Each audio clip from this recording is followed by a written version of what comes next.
ইন্টারনেটের যে যুগ আসছে, ফেসবুক, ইউটিউব সহ বিভিন্ন মিডিয়া মাধ্যমে বহু মৌলবী সাহেবরা ঈদে মিলাদুন নবীকে বেদাত বলে, ঈদে মিলাদুন নবীকে বেদাত বলে, নাজায়েজ বলে এবং এটাকে কোরআন সুন্নাহর বহির্ভূত একটি কাজ মনে করে।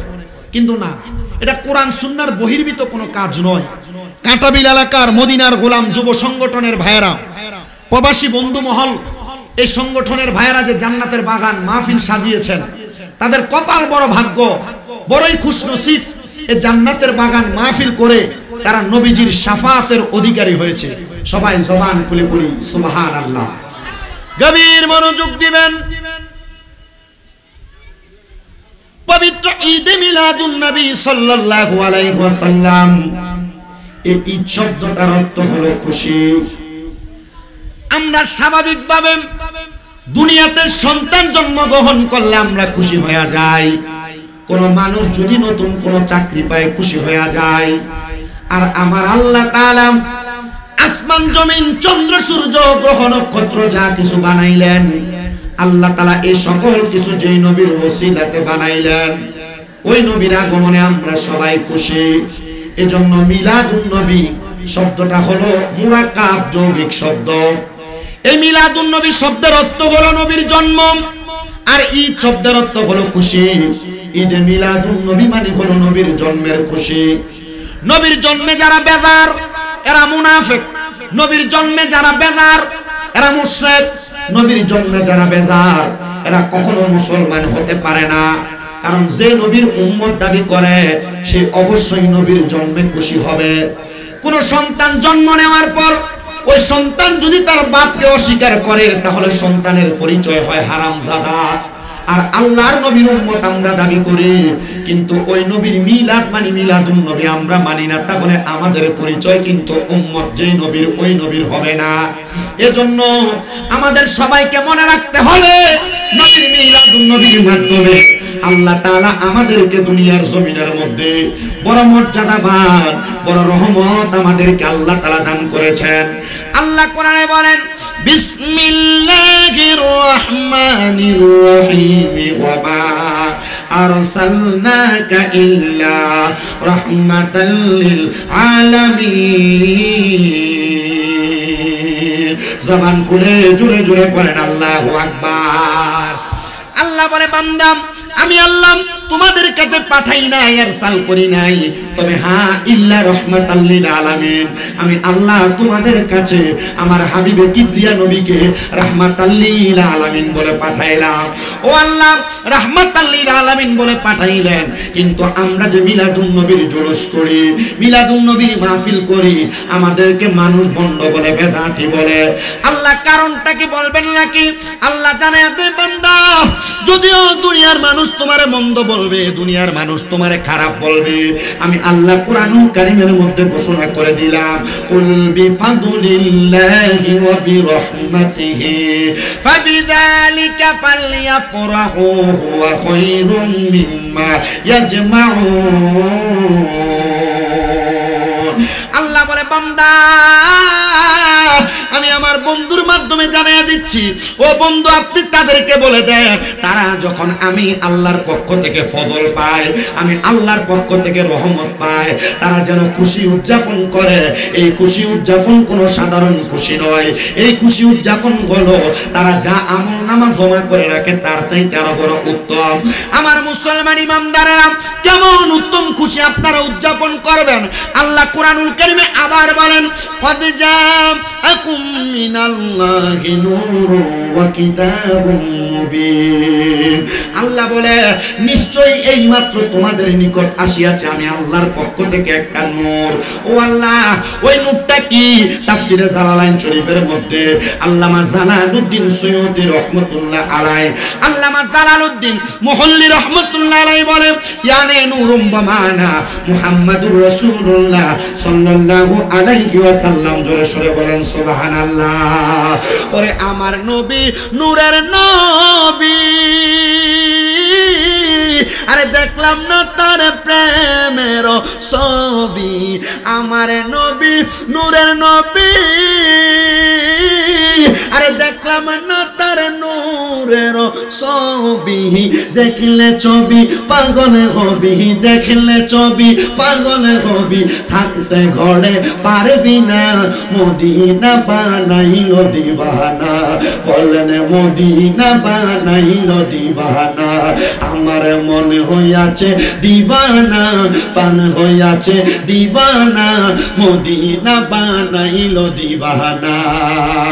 ওরে বারে রবিউল আউয়াল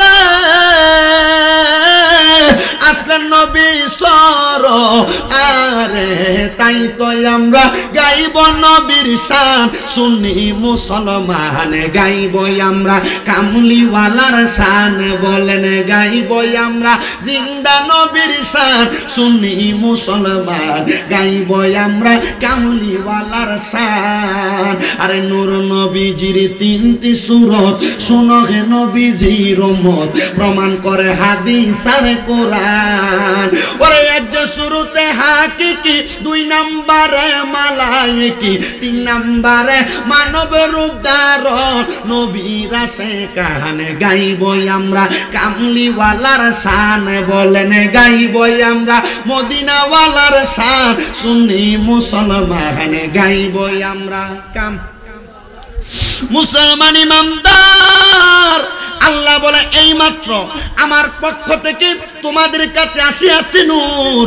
ও আল্লাহ, আপনার পক্ষ থেকে কেমন নূর আগমন করলো, এবার আমার আল্লাহ তাআলা জানায়া দেয় বান্দা কেমন নূর। যদি তোমরা শুনতে চাও তাহলে নবীর আম্মা জান হযরতে আমিনার কাছে প্রশ্ন করো।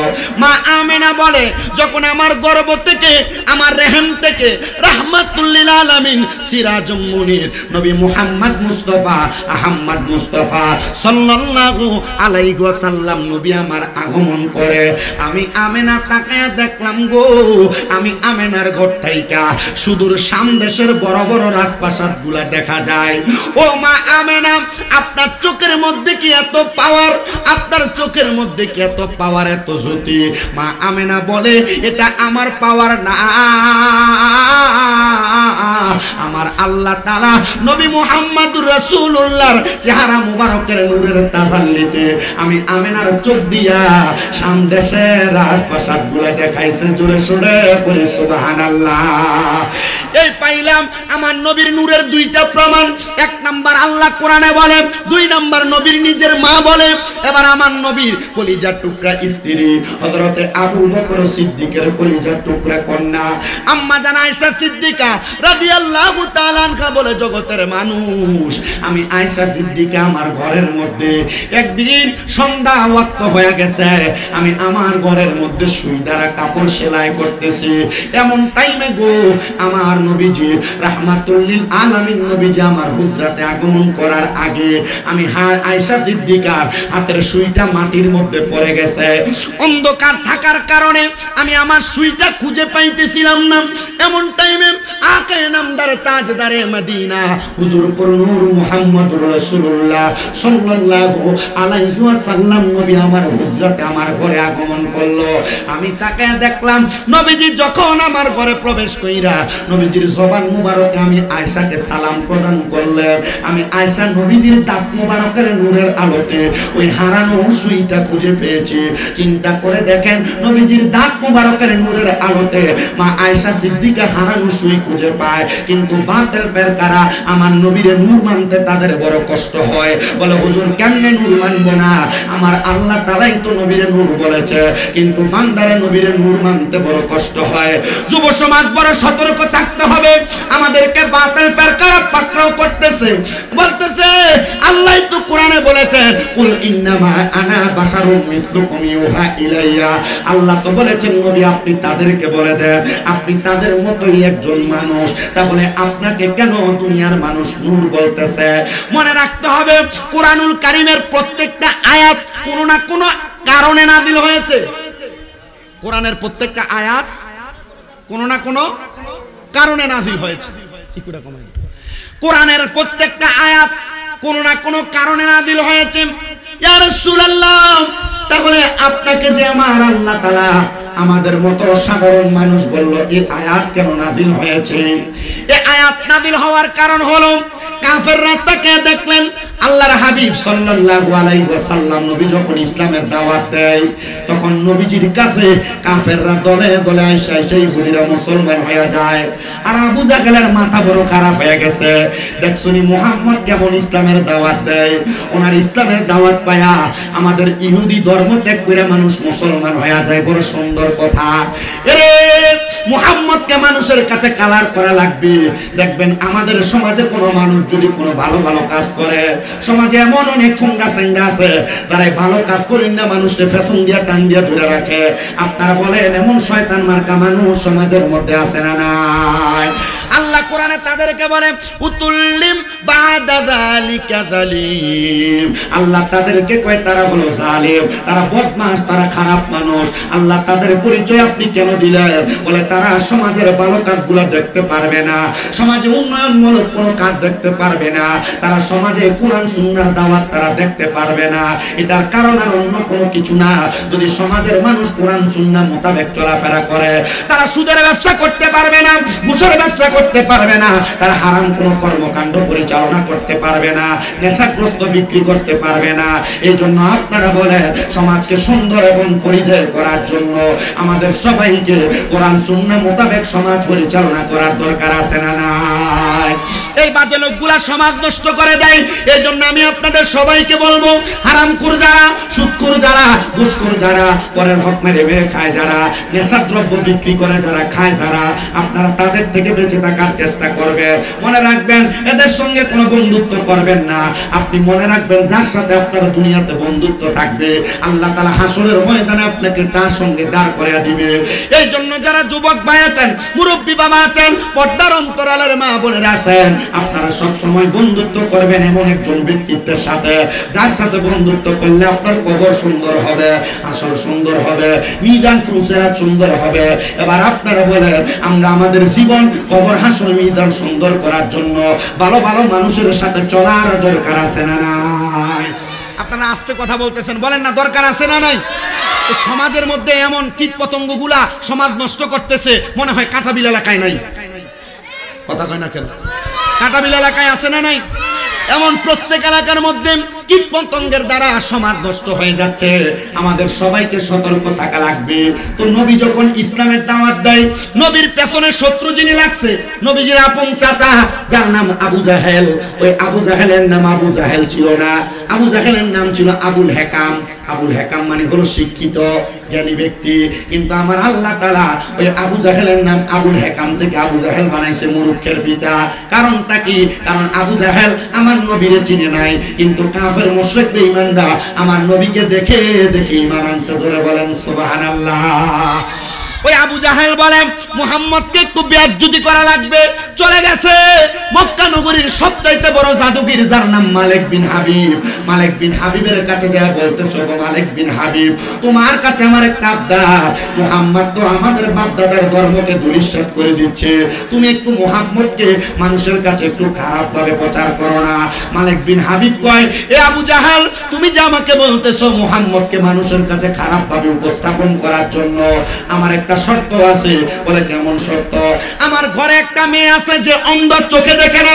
এ আবু জাহেল, আমি যদি মুহাম্মদকে মানুষের কাছে কালার করে দিতে পারি, তাহলে তুমি বলো আমার এই কন্যাটার চোখটা চিকিৎসা করে তুমি ভালো করে দিতে পারবা কিনা?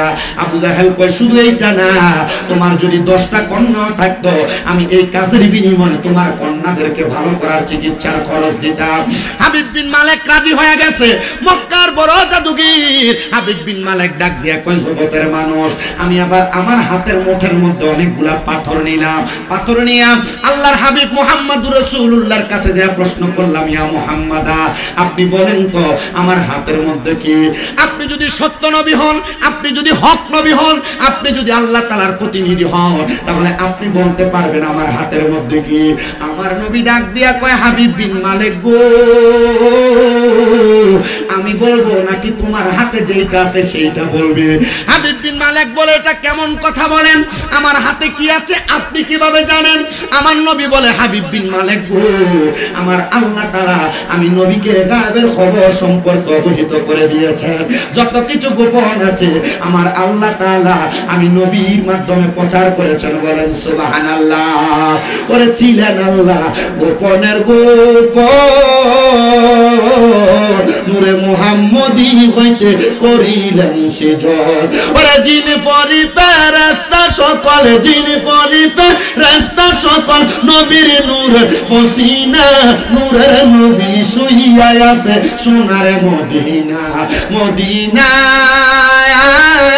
নূরের নবী শুইয়া আছে সোনার মদিনা। আপনাদের কি কষ্ট হচ্ছে, অসুবিধা হচ্ছে? দেখো মুহাব্বতে নবীর শান গান না, হয়তো আল্লাহ তাআলা আমাদের সব গুণ আজকের মাহফিলের উসিলা মাফ করে দিবে। একটু মুহাব্বতে বলেন ওরে যার উসিলায় পয়দা হইলি যার উসিলায় তারে কেন চিনলি না নূরের নবী শুইয়া আছে সোনার মদিনা মদিনা নূরের নবী শুইয়া আছে সোনার আর সুকুসি লোহার কলম আরে নূরে মুহাম্মদী হইতে করিলেন সৃজন। আরে আর সুকুসি লোহার কলম আরে নূরে মুহাম্মদী হইতে করিলেন সৃজন। আরে জিনি পরি ফেরেশতা সকল জিনি পরি ফেরেশতা সকল নবীর নূরের ফসিনা নূরের নবী শুইয়া আছে সোনার মদিনা মদিনা নূরের নবী শুইয়া আছে সোনার মদিনা। আরে যারু সিলাই পয়দা হইলি যারু সিলাই পয়দা হইলি তারে কেন চিনলি না নূরের নবী শুইয়া আছে সোনার মদিনা। একটা জবান বন্ধ রাখবেন না, জবান খুলে জুড়ে পড়েন ইয়া রাসূলুল্লাহ। হাবিব বিন মালিক কয় আল্লাহর নবী এ মুহাম্মদুর রাসূলুল্লাহ তুমি বলো আমার হাতে কি আছে? নবী উত্তর দেয় হে হাবিব বিন মালিক তুমি বলো। আমি বলবো না, তোমার হাতে যেটা আছে সেটা বলবি। আমার নবীজির প্রশ্নের জবাবে হাবিব বিন মালিক বলে তাহলে বলো বলতে বলো। হাবিব বিন মালিকের হাতের পাথরগুলা ডাক দিয়া কয় লা ইলাহা ইল্লাল্লাহু মুহাম্মাদুর রাসূলুল্লাহ সাল্লাল্লাহু আলাইহি ওয়াসাল্লাম। ধরে পড়েন মারহাবা। হাবিব বিন মালিক বলে মুহাম্মদ তুমি তো আমার থেকে বড় জাদুগির। নাউজুবিল্লাহ বললেন না। মনে রাখবেন আপনারা যারা এখানে আছেন, নবীদের দ্বারা যদি কোনো অলৌকিক ঘটনা ঘটে এইটাকে হাদিস শরীফের ভাষায় বলে মুজিজা। কি বলে? আস্তে বলতেছে। যুব সমাজ যারা আপনারা একটু মনোযোগ দেন। কেন দিবেন? কারণ বর্তমানে বাতিল ফেরকা এমন ভাবে ভিড়তেছে, যখন কোনো বাতিল ফেরকার কাছে আপনি এই ঘটনা বলবেন তখন এরা বলবে এগুলো তো বানানো কথা, এগুলো বানোয়ার, এগুলোর কোনো দলিল নাই। তখন আপনি তারা বলবেন আপনি মনে হয় জানেন না নবীদের দ্বারা এমন কোন অলৌকিক ঘটনা ঘটলে এটাকে মুজিজা বলে। আর মুজিজা হলো নবীদের শান। সুবহানাল্লাহ। আর কোন আল্লাহর ওলিদের দ্বারা, বলেন কাদের দ্বারা? আল্লাহর ওলিদের দ্বারা যদি কোনো এমন অলৌকিক ঘটনা ঘটে তাহলে সেইটাকে বলে কারামত। বলেন কি বলে? আল্লাহর ওলিদের দ্বারা কোনো অলৌকিক ঘটনা ঘটলে কারামত, নবীদের দ্বারা ঘটলে মুজিজা। তো আমার নবীজি শুধু বলছে হাবিব বিন মালিক আমি বলবো না, হাতেরটা বলবে।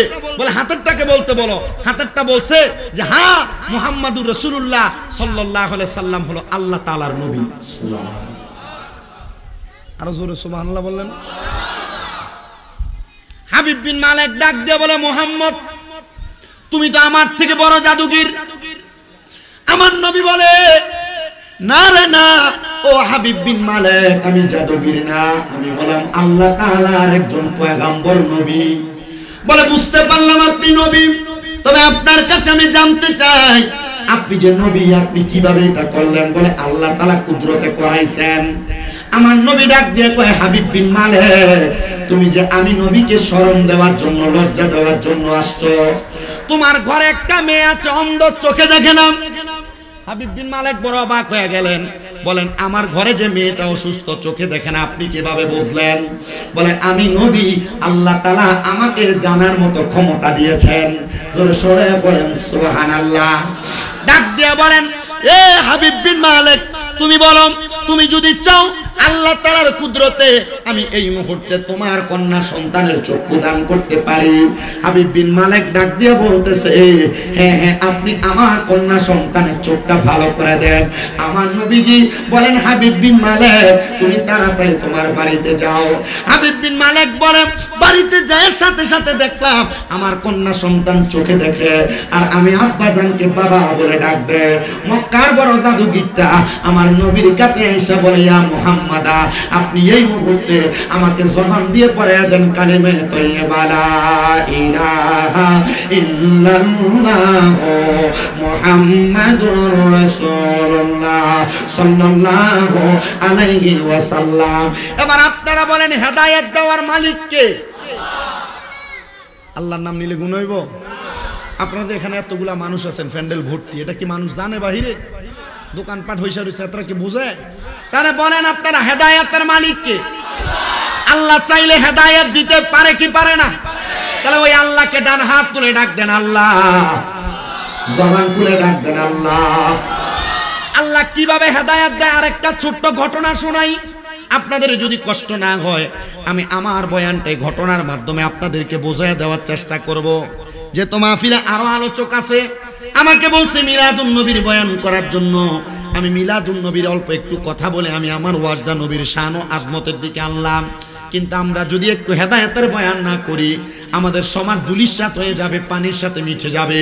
এবার আপনারা বলেন, আমাদের সবার হেদায়েতের দরকার আছে না নাই?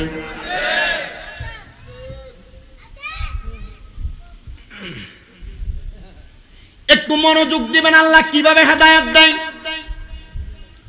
হযরতে সুলতান মাহমুদ গজনবী রাহমাতুল্লাহ আলাইহি, গজনবের বড় বাদশা সুলতান মাহমুদ গজনবীর একটা স্বভাব ছিল, উনি সব সময় 5 ওয়াক্ত নামাজের পাশাপাশি তাহাজ্জুদ নামাজ পড়তেন।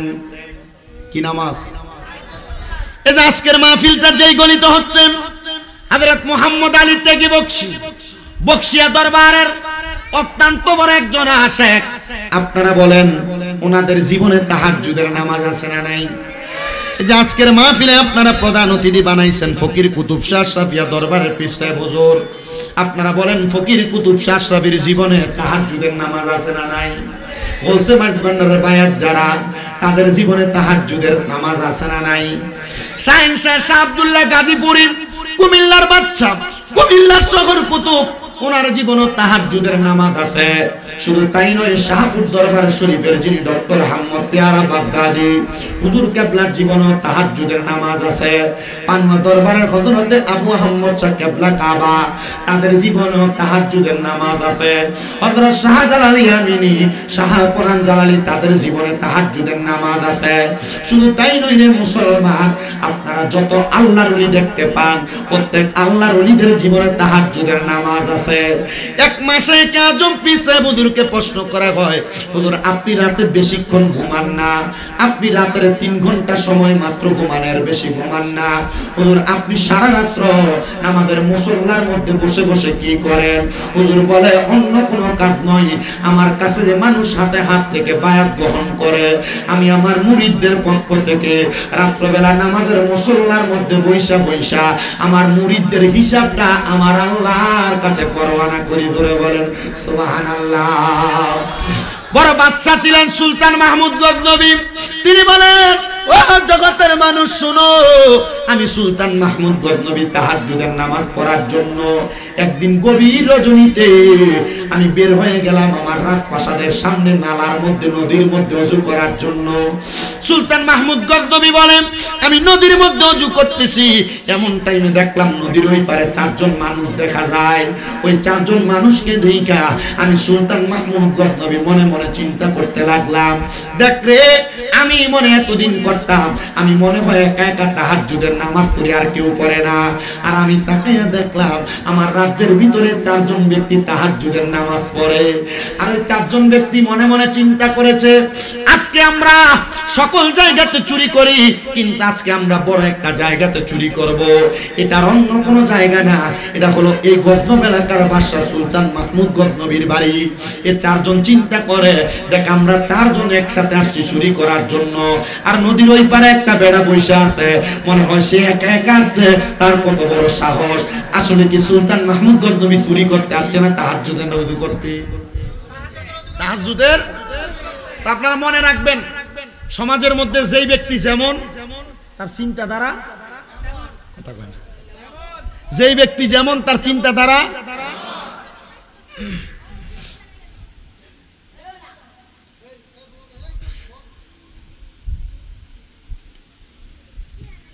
সুলতান মাহমুদ গজনবী বলেন, আমি বসে রইলাম, ওযু করতেছি, এমন টাইমে ওই চারজন আমার সামনে আগমন করলো।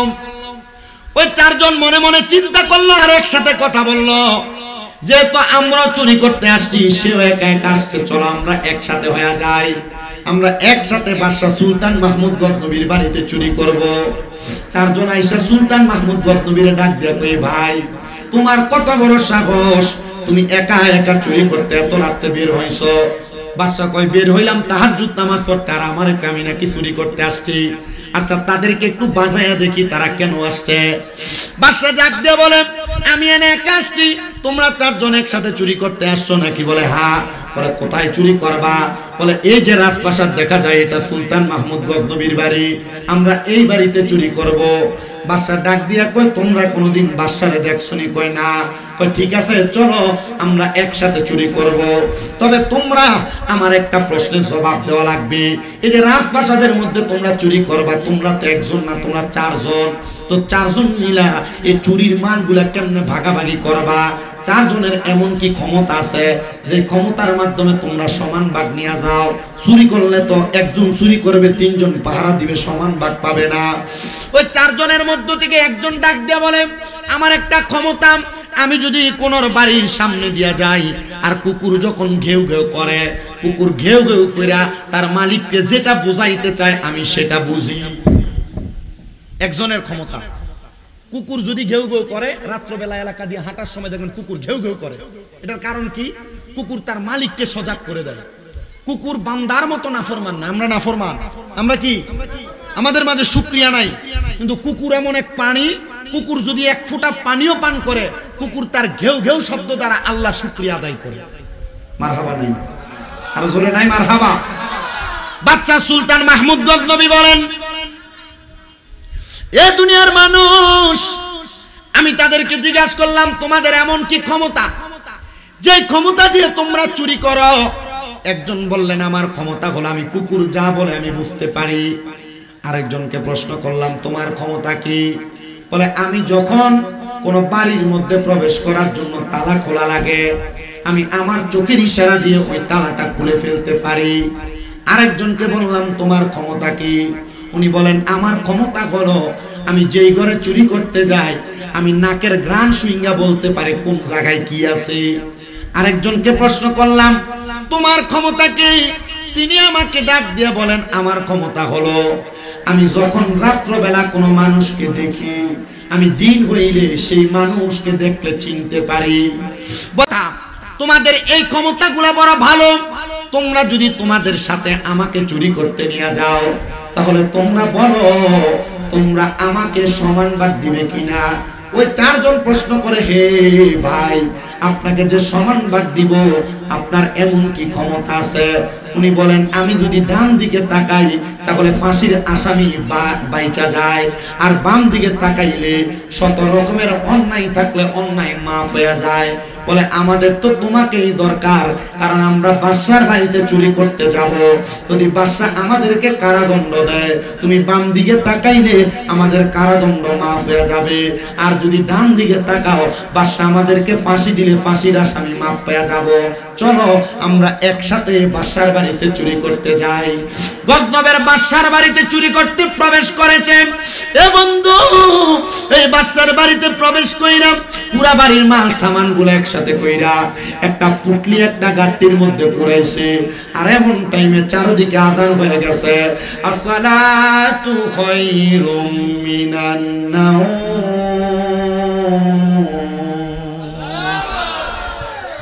চারদিকে যখন আযান হয়ে গেছে, সুলতান মাহমুদ গজনবী তো তাদের সাথেই ছিলেন। উনি বলেন, আমি আমার ওই রাজপ্রাসাদের চারদিকে আমি বন্ধ করে ফেললাম। আমি চিন্তা করলাম তাহাজ্জুদ নামাজ আজকে চোরের কারণে পড়তে পারি নাই, কিন্তু ফজরের নামাজ তো মিস করা যাবে না, এটা ফরজ নামাজ। এবার সুলতান মাহমুদ গজনবী তাদেরকে একটা ঘরের মধ্যে তালা মাইরা উনি একা একা ফজরের নামাজ আদায় করলেন।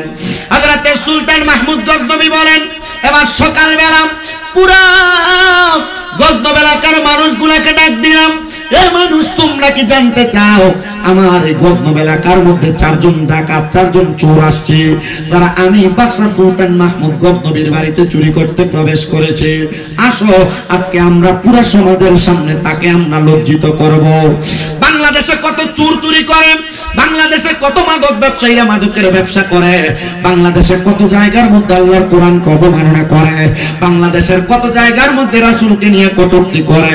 যদি বাংলাদেশের সরকার এই কটূক্তি করনেওয়ালাদেরকে বাইতুল মুকাররম মসজিদের সামনে নিয়ে একবারে ফাঁসি দিয়ে দিত হাজার জনতার সামনে, তাহলে আর কোনো মানুষ বাংলাদেশে কোরআন অবমাননা করত না, আর কোনো মানুষ বাংলাদেশের রাসূল অবমাননা করত না, আর কোনো মানুষ বাংলাদেশে চুরি চামারি করত না, আর কোনো মানুষ বাংলাদেশের নেশাদ্রব্য পান করত না, ধর্ষণ করত না।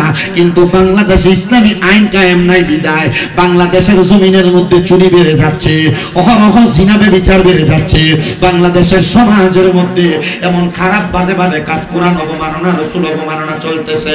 এবার আপনারা বলেন, ও কুমিল্লা শহরের কাটাবিলের মানুষ, আমরা বাংলার সংসদের মধ্যে এমন একটা আইন চাই, অন্য কোনো আইন না। যদি কোনো মানুষ বাজে কাজ করে, বন্ধ কাজ করে, আমরা প্রকাশ্যে তাদের শাস্তি কামনা করি, এটা আমরা চাই কি চাই না? আপনারা বলেন চাই কি চাই না? এই যে খুন খারাপি গুলা হচ্ছে, এগুলা হওয়ার অন্য কোনো কারণ না, এগুলা হওয়ার অন্য কোনো কারণ না। আপনি তাকে দেখেন, কোনো মানুষকে হত্যা করা হচ্ছে মাদকের ব্যবসার কারণে, কোনো মানুষকে মারা হচ্ছে সুদের টাকা ঘুষের টাকার কারণে, কোনো মানুষকে মারা হচ্ছে চাঁদাবাজির কারণে। আরে বাংলার সমাজের মধ্যে, বাংলার রাষ্ট্র ধর্মের মধ্যে, বাংলার সংসদের মধ্যে যদি কোরআন সুন্নাহ মোতাবেক আইন পরিচালনা হতো, তাহলে মানুষগুলাকে ফাঁসি দিয়া তাদেরকে সমাজের মানুষের কাছে পরিচিত করে দিলে, তাহলে আর কোনোদিন মানুষ এমন সন্ত্রাস রাহাদানি করত না। আল্লাহ তাআলা আমাদের সবাইকে এমন সন্ত্রাস রাহাদানি থেকে হেফাজত করেন, জোরে জোরে করেন আমিন। সুলতান মাহমুদ গজনবী বলে, জগতের মানুষ আসো আসো, আমরা চারজন চোরের বিচার করব। এবার গজনব এলাকার সব মানুষ সুলতান মাহমুদ গজনবীর সামনে, আর ওই চার চোরারে আইনা কাঠগড়ার মধ্যে দাঁড় করানো হয়েছে। সুলতান মাহমুদ গজনবী রাজ সিংহাসনের মধ্যে বসে বিচার করবে, কিন্তু কাঠগড়ার মধ্যে দাঁড়ায় চার চোরার ভিতরে তিন চোরা কান্দে, আর একটা চোরা দাঁড়ায় দাঁড়ায় মুস্কি মুস্কি হাসে। সবাই বড় অবাক হয়ে গেল, এ মানুষ, এ চারজন চোর, তোমরা যে চুরি করেছো বাদশার বাড়িতে তোমাদের ফাঁসি হইতে পারে, কিন্তু তোমাদের মধ্যে তিনজন তোমরা কান্না করো, আর একজন কেমন জানি বেহায়া নির্লজ্জের মতো হাসতেছে। তোমার হাসার কারণটা তুমি বলবানি, কেন হাসো, কারণটা কি? সে কয়, আমার একটা উপাধি আছে, আমার একটা ক্ষমতা আছে, আমি রাত্রবেলা যারে দেখি দিন হইলে আমি তারে চিনতে পাই। এই যে রাজপ্রাসাদের রাজ সিংহাসনের মধ্যে বসে আছে সুলতান মাহমুদ গজনবী গো, আপনি না গতকালকে আমাদের সাথে একসাথে রাজপ্রাসাদে চুরি করতে আসছেন, আপনি কেমনে আমাদেরকে চুরির দায় দিয়ে আপনি আমাদেরকে ফাঁসিয়ে দিলেন? উনি বলেন, আমি তোমাদেরকে পরীক্ষা করেছি, এ আল্লাহর বান্দারা, এখন তোমরা আমাকে আমার সব মানুষের কাছে লজ্জিত করে দিলা।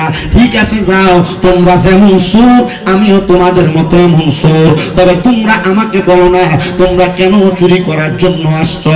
ওনারা ডাক দিয়ে কয়, এ গজনবের বাদশা সুলতান মাহমুদ গজনবী গো, আমরা এমনি এমনি আসি নাই, আজকে 2 সপ্তাহ হয়ে গেছে আমাদের বোখারা এলাকার মধ্যে কোনো খানা নাই, কিন্তু বাইতুল মালের মধ্যে খানার কোনো অভাব নাই, কিন্তু বাইতুল মালে যে আমরা খাবার চাইছি আমাদেরকে খাবার দেয় নাই। ইসলামের প্রথম যুগে ইসলাম ধর্মের মধ্যে হযরত ওমর রাদিয়াল্লাহু তাআলা একটা আইন করেছে, কোন এলাকার মধ্যে যদি কোনো মানুষ ক্ষুধার্ত অবস্থায় থাকতে থাকতে মারা যায়, তাহলে ওই এলাকার কোন মানুষ যদি ক্ষুধার জ্বালায় চুরি করে, তাহলে ওই এলাকার বাদশার হাতটা ধরে তোমরা কাইটা দাও। বলে কারণ কি? বলে বাদশা যদি তার এলাকার প্রজাদের খবর নিত, তাহলে প্রজা কোনোদিন না খাইয়া থাকতো না। বাংলাদেশের সমাজে এমন অনেক মেম্বার চেয়ারম্যান আছে, এমন অনেক প্রতিনিধি আছে যারা মানুষের গম চুরি করে, ডাল চুরি করে, আপনারা বলেন টিসিবির মাল চুরি করে, এমন ছোট্ট সোনারও বাংলাদেশে আছে না? না, গরিব মানুষ 10 টাকা কেজি চাল কিনা খাওয়ার জন্য আইন করে দেওয়া হয়েছে টিসিবির মাল, কিন্তু লক্ষ্য করে দেখা যায় সুন্দর প্যান্ট পরা টাইওয়ালা মানুষের টিসিবির মাল নেয়, গরিব মানুষকে 10 টাকার চাল দিতে যায়, ওই চালটা আর গরিব মানুষের কাছে 10 কেজি দেয় না, 5 কেজি দিয়ে বুঝ দিয়া দেয়, আর 5 কেজি করে করে জমায়া বাহিরের এলাকার মধ্যে বস্তা সালাম দেয়। আপনারা বলেন এমন চোরও আছে না? না, ওরে বিচার হবে কর্ময় অনুসারে, কঠিন হাসরে বিচার হবে কর্ময় অনুসারে। সমাজের এমন ডাল চোর, তেল চোর, চাউল চোর কম না বেশি? এদের টিসিবির মাল বেচা হয় না? আপনার কথা বলেন, এই যে টিসিবির মালামাল বিক্রি হইতেছে, 10 টাকা কেজি 10 কেজি চাউল একটা মানুষ পাবে, কিন্তু 10 টাকা কেজি চাউল মানুষকে 5 কেজি দিয়ে বুঝ দেয়, আর 5 কেজি করে আলাদা করে রাইখা বাহিরে বস্তা সালান দেয়। এমন চোর চোরটা আছে না?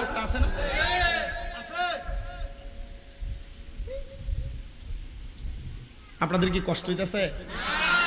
ওয়াজটা কি বুঝতেছেন?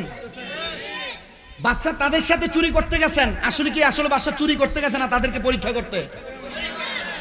তো তারা 4 জন বলছে, বাচ্চা হে বাচ্চা, গতকালকে রাত্রে আমরা একসাথে চুরি করতে গেলাম, আর আজকে আপনি রাজ সিংহাসনে বৈশা আমাদেরকে আপনি ফাঁসি দেওয়ার জন্য আনলেন।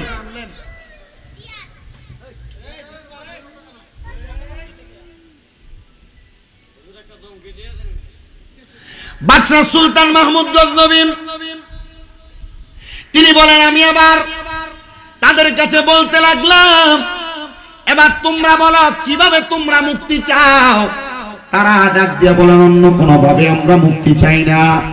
এ বাদশা, আপনি বলেছেন ডান দিকে তাকাইলে ফাঁসির আসামি মাফ হয়ে যায়, আপনি আমাদেরকে মাফ করেন।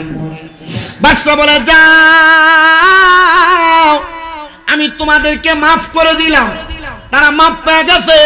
ও বাদশা, আপনি তো আমাদেরকে মাফ করে দিলেন, আজকে রাত্রে আমরা চুরি করতে পারি নাই, আমরা যেই দিন চুরি করতে পারি ওই দিন আমরা খাবার আহার করতে পারি, কিন্তু আজকে যে আমরা চুরি করতে পারি নাই, তাহলে আপনি বলেন আমরা কি আহার করব, কি খাবো? বাদশা বলে, শোনো, তোমরা আর বোকারাতে ফিরে যাওয়া লাগবে না, আমি তোমাদেরকে আমার রাজপ্রাসাদের মধ্যে চাকরি দিলাম। কিসের চাকরি দিলেন? বাদশা বলেন, তোমরা 4 জন আমার রাজপ্রাসাদের প্রত্যেকটা রুম দৈনিক 2 বার করে পরিষ্কার করবা। কিসের চাকরি? রুম পরিষ্কার করে, রাজপ্রাসাদ পরিষ্কার করবে। তারা ডাক দিয়া বলেন, বাদশা আপনার প্রস্তাবে আমরা রাজি, কিন্তু আপনি আমাদেরকে যে বেতনটা দিবেন, এই বেতনটাকে শুধু আমাদেরকে দিবেন নাকি আমাদের পরিবারও আমরা চালাইতে পারবো? বলে, হে আমার দরবারের বর্তমান চাকরিজীবীরা, আমি বলে দিলাম তোমাদেরকে আমি এমন একটা অর্থ দিব যে অর্থের কারণে তোমরাও চলতে পারবা, তোমাদের পরিবারও চলতে পারবে। বলে, মেনে নিলাম আপনার কথা। এবার ওই 4 জন ব্যক্তি চোর মানুষ ছিল, এখন কিন্তু রাজপ্রাসাদের কর্মচারী। 4 জন পুরা রাজপ্রাসাদটাকে তাদের হাত দ্বারা তারা ধৌত করে পরিষ্কার করে। 7 দিন হয়ে গেছে। হযরত সুলতান মাহমুদ গজনবী বলেন, আমি আবার তাহাজ্জুদ নামাজ পড়তে দাঁড়াইলাম 7 দিনের মাথায়। আমি এই 7 দিন পর্যন্ত চোরদেরকে পাহারা দিয়েছি, তারা নিয়ে আবার কোনো চুরি করে, কিন্তু আমি দেখলাম তাদেরকে কাজ দেওয়ার পর তারা আর চুরি করে না। তা আমাদের সমাজের মধ্যে যেগুলা চুরি করে, যেগুলা চোট্টামি করে, বাজে কাজ করে, এদের হাতে কোনো কাজ নাই, এরা যদি কোনো কর্মের মধ্যে লিপ্ত থাকতো এরা আর চুরি করতো না। যেগুলা নেশা করে, এগুলা সঙ্গ তো সঙ্গ নষ্ট হয়ে নেশা করে। যদি এরা ভালো কোনো মানুষের সাথে ভালো কোনো চাকরি করতে এরা আর নেশা করতো না। এবার আপনারা বলেন, বাংলার সমাজের যত যুব সমাজ আছে, মুরব্বী সমাজ আছে, যদি তারা কর্মব্যস্ততায় থাকে, তাহলে আল্লাহ তাআলা তাদেরকে খারাপ কাজ থেকে দূরে রাখার ক্ষমতা আল্লাহর আছে না নাই? জোরে বলেন, ক্ষমতা আছে না নাই? দুনিয়ার মুসলমান ইমামদারেরা, এবার সুলতান মাহমুদ গজনবী বলেন, আমি আবার 7 দিন পর্যন্ত এই 4 জন চোরারে পাহারা দেওয়ার পর আমি আমার রাজপ্রাসাদের মধ্যে আবার তাহাজ্জুদ নামাজ পড়তে দাঁড়ায় গেলাম। আমি যখন তাহাজ্জুদের নামাজ পড়ি, এমন টাইমে তাহাজ্জুদ নামাজ পড়ে আমি কান্না করতে করতে আমার নামাজের মুসল্লার মধ্যে আমি ঘুমায় গেলাম। কে যেন আমার গায়েবী ভাবে একটা আওয়াজ দিয়ে বলতেছে, এগো গজনবের বাচ্চা, ও সুলতান মাহমুদ গজনবী, আপনি আপনার এত বড় রাজপ্রাসাদের মধ্যে বড় বড় 4 জন আল্লাহর ওলিরে চাকর বানায় রাখছেন। এ বাদশা মনে রাখেন, এত বড় বড় 4 জন আল্লাহর ওলিরে যে আপনি চাকর বানায় রাখছেন, এটার জন্য আপনি আল্লাহর কাছে জবাব দেওয়া লাগবে। বাদশা আমার আল্লাহর কাছে মোরাকাবা করে করে কান্দে আর ডাক দেয়, গো আল্লাহ, আমি তো 4 জন এমন কোন ব্যক্তিকে যারা আল্লাহর বন্ধু, যারা আল্লাহর খাস বান্দা, যারা আল্লাহর ওলি, আমি তো তাদেরকে চাকর বানিয়ে রাখি নাই। বলেন না গো, আমি আল্লাহ তাআলার বান্দা কাদেরকে আমি চাকর বানিয়ে রাখছি? গায়েবী ভাবে আওয়াজ দেয়, গো সুলতান মাহমুদ গজনবী, 7 দিন আগে আপনি যাদেরকে চোর বলে বলে সাব্যস্ত করেছে, এরা আপনার বাড়িতে চাকর হয়ে রাজপ্রাসাদকে পরিষ্কার করতেছে। আমার আল্লাহ তাআলার কাছে এরা এখন চোর না গো, চোর না, এরা আমার আল্লাহ তাআলার বন্ধু হয়ে গেছে। সুলতান মাহমুদ গজনবী ডাক দেয়, আল্লাহ, ও আল্লাহ, আপনি বলেন যারা 7 দিন আগে চুরি করছে তারা 7 দিনের মধ্যে কেমনে আপনার বন্ধু হয়? আমার আল্লাহর পক্ষ থেকে জবাব আসে গো বাদশা সুলতান মাহমুদ গজনবী, শোনো ও বাদশা সুলতান মাহমুদ গজনবী, এই 4 জন ব্যক্তি দিনের বেলা সকালে একবার বিকালে একবার তোমার রাজপ্রাসাদটারে পরিষ্কার করত, আর বাকি যে অবসর সময় থাকতো তারা আমার আল্লাহর কাছে এমন ভাবে কান্নাকাটি করছে, আমার আল্লাহ তাআলা এদেরকে এখন চোর থেকে আল্লাহ তাআলার বন্ধু বানিয়ে দিছে। চিন্তা করে দেখো রে কাটাবিলের যুবক, চিন্তা করে দেখো রে কাটাবিল এলাকার মুরব্বী বাবারা, জীবনে আমরা কত অন্যায় করলাম, আমরা লুকে লুকে গুনাহ করছি, গোপনে গোপনে গুনাহ করছি। আমরার গুনার খবর আমরার মা জানে না, আমরার গুনার খবর আমরার বাপ জানে না। আমরার গুনার খবর যদি আমাদের এলাকার মানুষ আমাদের দেখতো, আমাদেরকে তারা এলাকা থেকে দূর দূর করে তাড়াইয়া দিত। আল্লাহ, আপনি যদি একজন চোর 4 জন চোরের 7 দিনের ইবাদতের কারণে আপনার বন্ধু বানাইতে পারেন, আল্লাহ আপনার কাছে আমরা জানতে চাই, আমরা যদি আপনার কাছে নামাজ পড়া পড়া কান্দি, আমরার গোপনের গুনাহটি আপনি মাফ করবেন নি? আল্লাহ, আমরার প্রকাশের গুনাহগুলো আপনি মাফ করবেন নি? আমরার জাহিরি বাতিনি গুনাহগুলো আমরা মাফ করবেন নি? এ কাটাবিলের প্রবাসী বন্ধু মহলের যুবকেরা, মদিনার গোলাম যুব সংগঠনের যুবকেরা, তোমরা কপাল বড় ভালো রে। কাটাবিল হযরতে মুহাম্মদ আলী তেগি বকশী রাহমাতুল্লাহ আলাইহি মাথার গলির মধ্যে তোমরা মিলাদুন নবীর মাহফিল সাজাইছো, পাক পাঞ্জাতনের স্মরণে মাহফিল সাজাইয়া এলাকার মানুষের জীবনের গুনাহগুলা মাফ করানোর একটা রাস্তা তৈরি করে দিছো।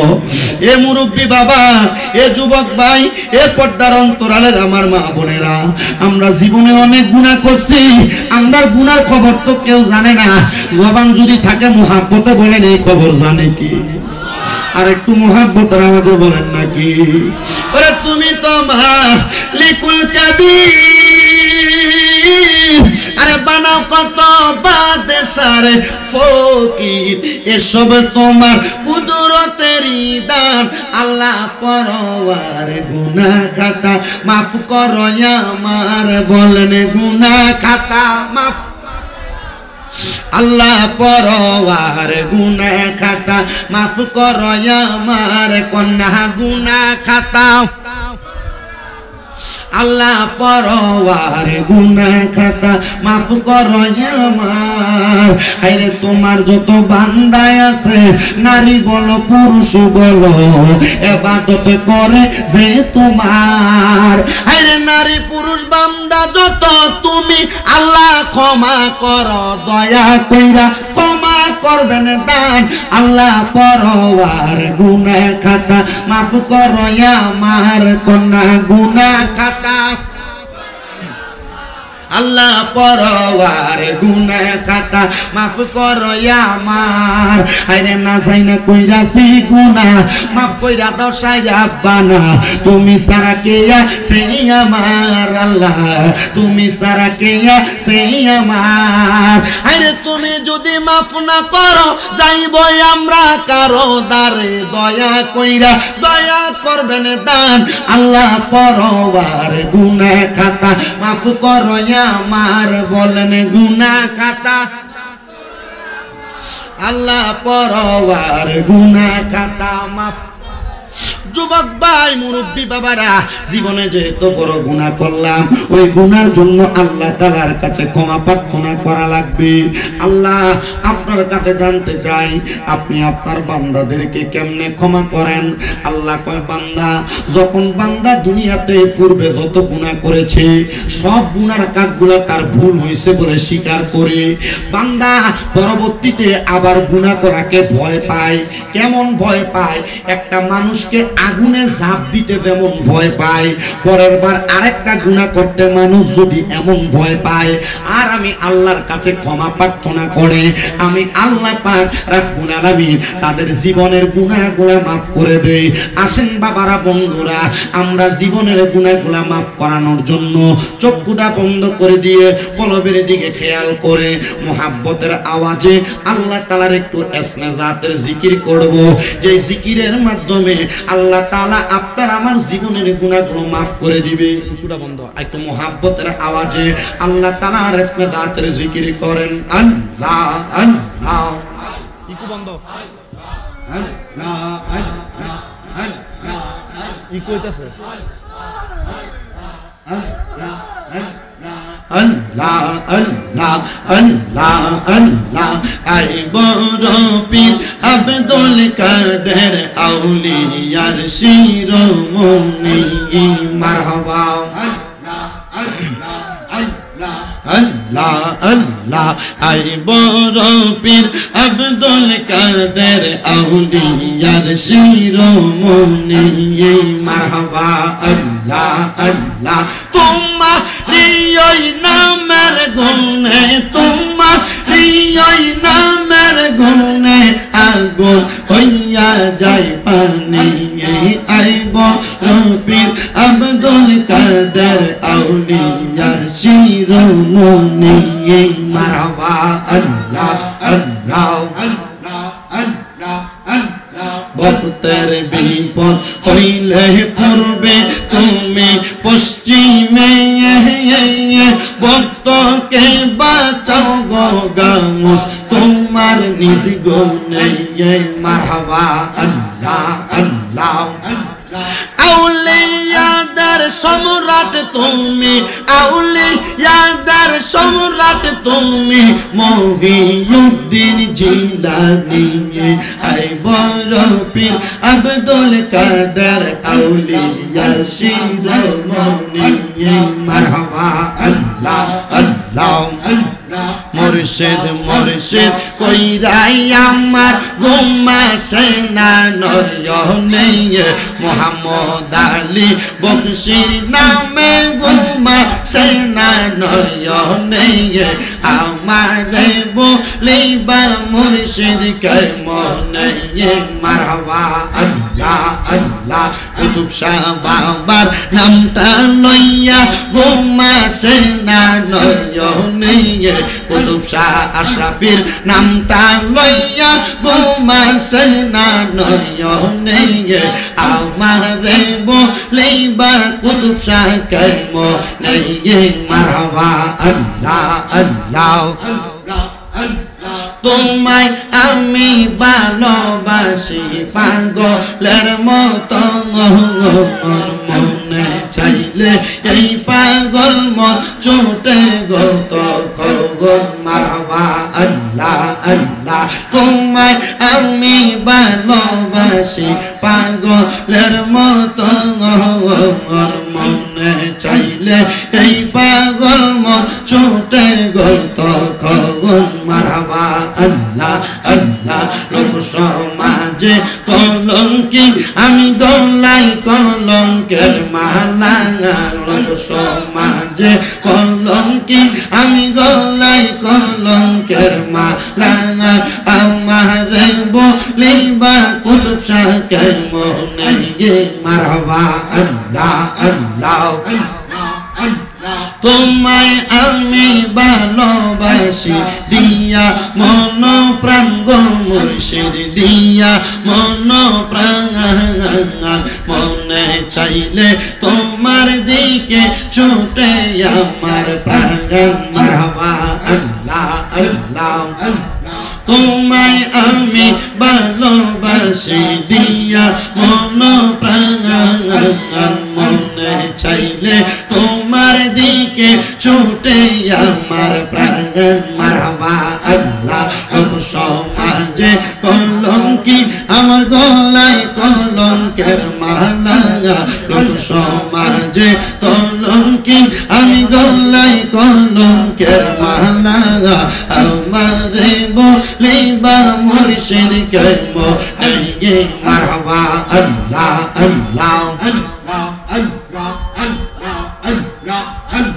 তোমরা আমায় কি বুঝাইবা অন্তর পইরা কালা আমি জানি গো গাজীপুরের নামে আছে কত জালা মারহাবা আল্লাহ আল্লাহ আমি জানি গো মুর্শিদ নামে আছে কত জালা মারহাবা আল্লাহ আল্লাহ এই জগতে প্রেম করিয়া কয়জন আছে ভালা হাই গো কয়জন আছে ভালা মারহাবা উপর উপর দেখতে ভালা ভিতর পইরা কালা আরে উপর উপর দেখতে ভালা ভিতর পইরা কালা আমি জানি গো মুর্শিদ নামে আছে কত জালা মারহাবা আমি বুঝি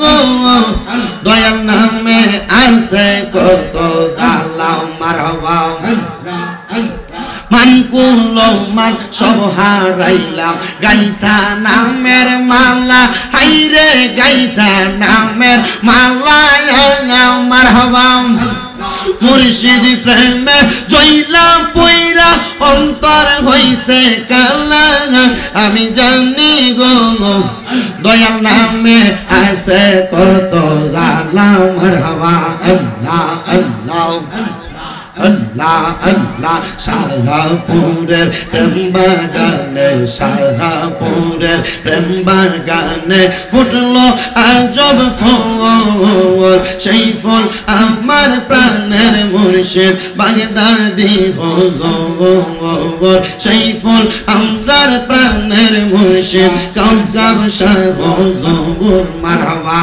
আল্লাহ আল্লাহ প্রেম বাগানে ফুটলো আজব ফুল বাগদাদি বাবার নয়ন মনে কাউকাব শাহ হুজুর মারহাবা আল্লাহ আল্লাহ জিকিরেতে থাকে যে মশগুল পাঞ্জা তনের জিকিরেতে থাকে যে মশগুল সেই ফল আমরার প্রাণের মুর্শিদ বাগদাদি হুজুর মারহাবা আল্লাহ আল্লাহ আল্লাহ আল্লাহ আল্লাহ আল্লাহ আল্লাহ আল্লাহ আল্লাহ আল্লাহ আল্লাহ লা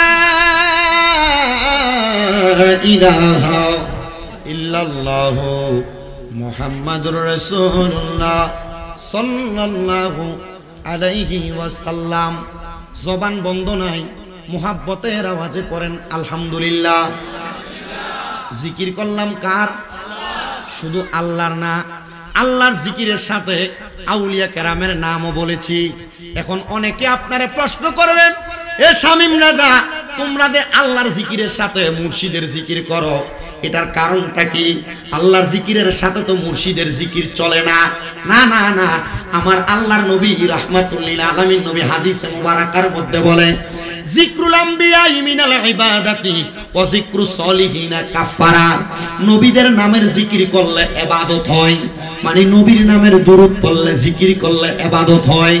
আর আউলিয়া কেরামের নাম, পীর মুর্শিদের নামের জিকির করলে গুনাহ মাফ হয়। মারহাবা বলবেন না? আউলিয়া কেরামের নাম, পীর মুর্শিদের নাম জপন করলে জীবনের গুনাহ মাফ হয়। এজন্য আমরা যারা সুন্নি, আমরা যারা আহলে সুন্নাত ওয়াল জামাত, আমরা সবাই আমাদের জবান দিয়ে আল্লাহর জিকিরও করি, আমরা নবীর জিকিরও করি, আমরা আউলিয়া কেরামের জিকিরও করি। এবার আপনারা বলেন, আউলিয়া কেরামের জিকির আমাদের সবাইকে করার দরকার আছে না নাই?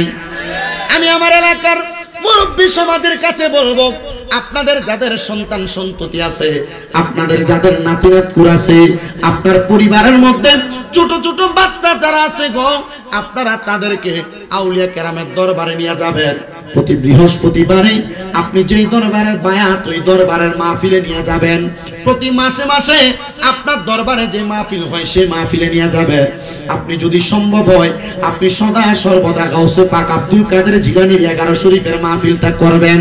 যদি আপনার সম্ভব হয়, আপনারা দুনিয়ার জমিনের মধ্যে থাকা অবস্থায় আপনারা হযরত শাহ আব্দুল্লাহ গাজীপুরের মাজারে প্রত্যেক বৃহস্পতিবারে আপনার সন্তান নিয়ে যাবেন।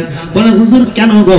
এটার কারণ হইল, যদি আপনি আপনার সন্তানদেরকে, আপনার নাতিদেরকে, ছোট ছোট বাচ্চাদেরকে আউলিয়া কেরামের দরবারটা আপনি চিনাইতে পারেন, আপনার লাভ কিন্তু একটা হবে না, আপনার দুনিয়াতেও লাভ হবে, আখিরাতেও লাভ হবে। কারণ ওই সন্তান যখন আপনার মরণের পরে গাজীপুরের মাজারে যাবে, যখন কুতুব শাহ আশরাফিয়া দরবারে যাবে, শাহজালাল শাহ পুরানের মাজারে যাবে, ওই সময় সন্তানটা মুনাজাতের মধ্যে হাতটা বাড়ায়া আপনার জন্য রব্বির হামহুমা কামা রব্বায়ানি সগীরা বলে দোয়া করবে। মুসলমান, এই জন্য আপনাদের সবার কাছে করজোরে আবদার, আপনারা আপনাদের ছোট ছোট বাচ্চাদেরকে আউলিয়া কেরামের দরবার চিনাইবেন। কেউ যদি আপনারা বলেন পীরের দরবারে যাওয়া বেদাত, পীরের দরবারে যাওয়া শিরিক, ওলিদের মাজারে যাওয়া বেদাত, ওলিদের মাজারে যাওয়া শিরিক, এরা বলবা, তুমি আমার যত শিরিক বেদাতের কথা বলো না কেন, আমি এটা মানব না। কারণ হইল, আউলিয়া কেরামের কারণে আমরা বাংলাদেশের মুসলমান যারা দাবি করি, আমরার বাপ দাদা 14 কুষ্টিরা পরনের মধ্যে দুতি থাকতো, দুতি। আর পীর মাশায়েখ বাংলাদেশে আগমন কইরা আমরার পরম থেকে দুতি কইলা লুঙ্গি পরাইছে। এই জন্য আমরা আউলিয়া কেরামের দরবারে যাই। হযরত শাহজালাল ইয়ামিন যদি বাংলাতে আগমন না করত, আমরা মুসলমান দাবি করতে পারতাম না। হযরতে শাহ মাকদুম যদি বাংলাতে আগমন না করত, আমরা মুসলমান দাবি করতে পারতাম না। এই বড় বড় আল্লাহর ওলিদের কারণে আমরা মুসলমান দাবি করি। ওই সিলেটের জমিনে যখন হযরতে শাহজালাল ইয়ামিনী আগমন করছে গো, ওই আগমনের সময় সিলেটের বিদুরমীরা বাদশা গুরু গোবিন্দ আল্লাহর ওলিদেরকে কষ্ট দিছে, তীর মারছে, পাথর মারছে রে। ওই পাথরের আঘাত খায়া আল্লাহর ওলিরা ইসলাম ধর্ম ত্যাগ করে নাই। তোরা শুনে পড়েন আল্লাহু আকবার। শাহজালাল ভাই উপরে একটু মুহাব্বতের আওয়াজে দুরূদ শরীফ পড়েন, আল্লাহুম্মা সাল্লি।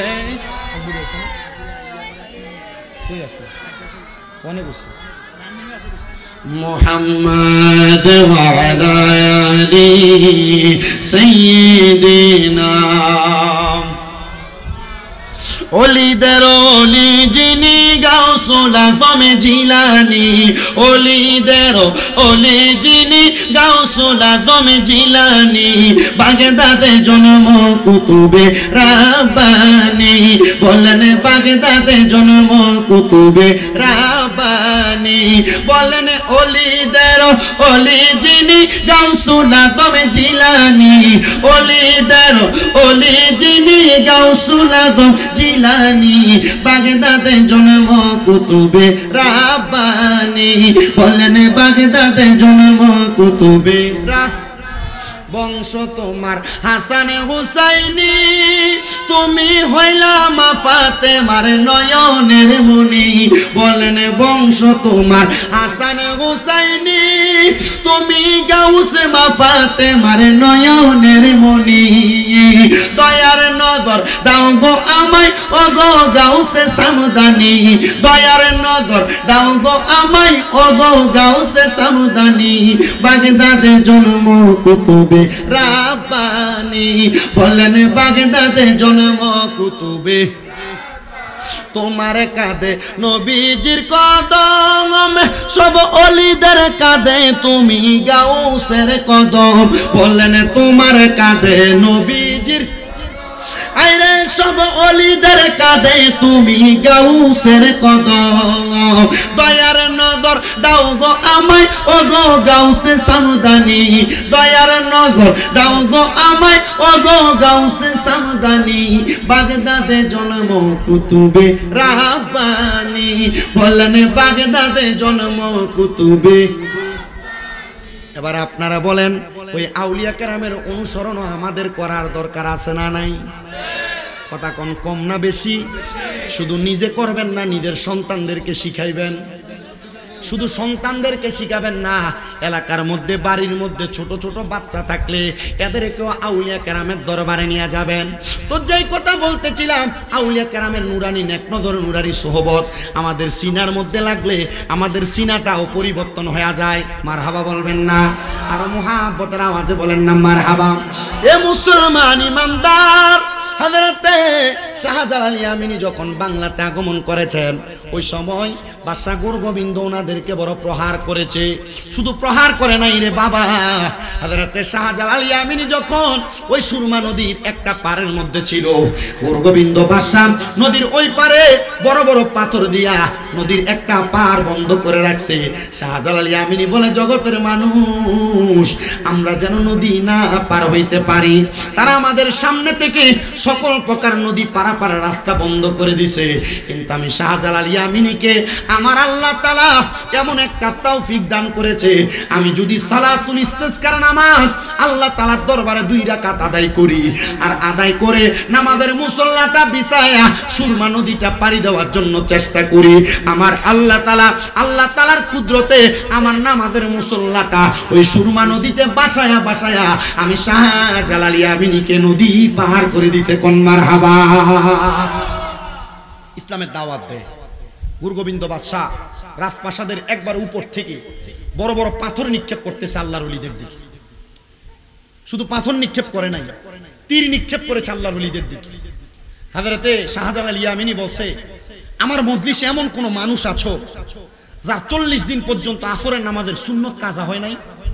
কেন? বলে তুমি আযান দাও। একজন জবাব দেয় না। এমন টাইমে একজন আল্লাহর বান্দা জবাব দিয়েছেন, যার নাম হযরতে নাসিরউদ্দিন সিফা সাহেব, যিনি হবিগঞ্জের চুনারু ঘাটে শুয়ে আছেন, যিনার মাজার পশ্চিম দিকে মাথা আর পূর্ব দিকে পাও। হবির পুকুর পাড়ের কবরস্থানে এমন কোন কবর আছে যেটার মাথা পশ্চিম দিকে? সব উত্তর দক্ষিণ, শরী বিধান। কিন্তু হযরতে শাহজালাল ইয়ামিনীর সফর সঙ্গী ছিলেন নাসিরউদ্দিন সিফা সালাহ। ওনাকে বলা হইল, আপনি একটু আযান দেন, আপনার যদি আসরের নামাজের সুন্নত কাজা না হয় আযান দেন। নাসিরউদ্দিন সিফা সালাহ শুধু আযান দিতেন, আল্লাহু আকবার আল্লাহু আকবার। গুরগোবিন্দ বাদশার বড় রাজপ্রাসাদ ভাঙ্গিয়া চুরমাচুর হয়ে গেছে, অবাক হয়ে গেছে। আরে মুসলমানের আল্লাহু আকবারের একটা আযানের ধ্বনিতে যদি রাজপ্রাসাদ ভেঙে যায়, আপনারা বলেন আমরা যদি আল্লাহু আকবারের ধ্বনি দিয়ে বাংলাদেশের যেই জায়গায় মাজারগুলো ভাঙা হচ্ছে, আমরা যদি প্রতিবাদ করি, এই মাজার যারা ভাঙে এদেরকে লুণ্ঠন করা সম্ভব কি সম্ভব না? আমরা বাংলাদেশের আজকে কাটাবিল থেকে বাংলাদেশের হাইকোর্ট মাজার স্থানান্তর করার জন্য যে উগ্রবাদী অ্যাডভোকেট পদক্ষেপ নিয়েছে, আমরা কুমিল্লার কাটাবিল থেকে একটা কথা আওয়াজ করতে চাই, বাংলাদেশের সুন্নি মুসলমান ঘুমায় যায় নাই। তাকবীরের আওয়াজে আপনাদেরকে লুণ্ঠন করে দেওয়া আমাদের জন্য সামান্য সময়ের ব্যাপার। আপনারা বলেন আমরা এখন এক হয়ে বাংলাদেশের প্রত্যেকটা আউলিয়া কেরামের মাজার রক্ষা করতে রাজি আছি? কারা কারা হাত উঠে আল্লাহকে দেখায়? নারে তাকবীর, নারে রিসালাত, নারে গাউসিয়া হযরতুল আল্লামা আমিনুল ইসলাম আকবরী সাহেবের আগমন এই মাহফিলের পক্ষ থেকে নারে